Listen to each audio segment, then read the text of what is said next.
ভাই আমার ফোনে র্যাম ছিল মাত্র 5 জিবি, এরপরে দেখি আমার ফোনে একটি সেটিংস রয়েছে, এই সেটিংসটি করার পর আমার ফোনের র্যাম হয়েছে 8 জিবি। এটা করার সাথে সাথে দেখতেছি আমার ফোনটি অনেক সুপার ফাস্ট কাজ করে, আর হ্যাং করে না, গরমও হয় না এবং ব্যাটারি ব্যাকআপও ভালো থাকে। তো আপনার ফোনে যদি এরকম সেটিংসটা যদি থাকে তাহলে অবশ্যই এটা করে নিন, এতে করে আপনার ফোনটি নিরাপদ থাকবে এবং ব্যাটারি ব্যাকআপও অনেক ভালো থাকবে। তো চলুন এই সেটিংসটি কিভাবে করবেন, ভিডিওটা প্রত্যেকে আপনারা শেয়ার করে রাখবেন, যে কোনো সময় প্রয়োজন পড়বে এরকম টিপস ভিডিওগুলো পেতে আমাকে ফলো করতে পারেন। প্রথমে আপনার ফোনের সেটিং অপশনে আসবেন, এখানে আসার পর আপনারা এখানে দেখুন মাই ফোন, এই অপশনে আপনারা ক্লিক করবেন।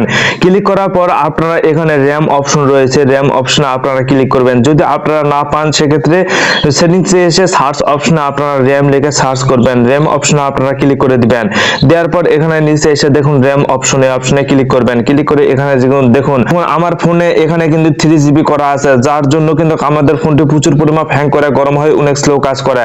5G করা থাকলে আমাদের ফোনটি হ্যাং করবে, গরম হবে। সেক্ষেত্রে আপনারা অবশ্যই এখান থেকে 8 জিবি করে নেবেন। এখান থেকে 8 জিবি করার পর এখান থেকে আপনারা মুভ টু রেস্ট এই অপশনে ক্লিক করা মাত্র কিন্তু 8 জিবি আপনাদের সিলেকশন হবে। সেক্ষেত্রে আপনাদের ফোনটি অনেক সুপার ফাস্ট কাজ করবে, আর হ্যাং করবে না, গরম হবে না এবং চার্জ থাকবে দ্বিগুণ পরিমাপ।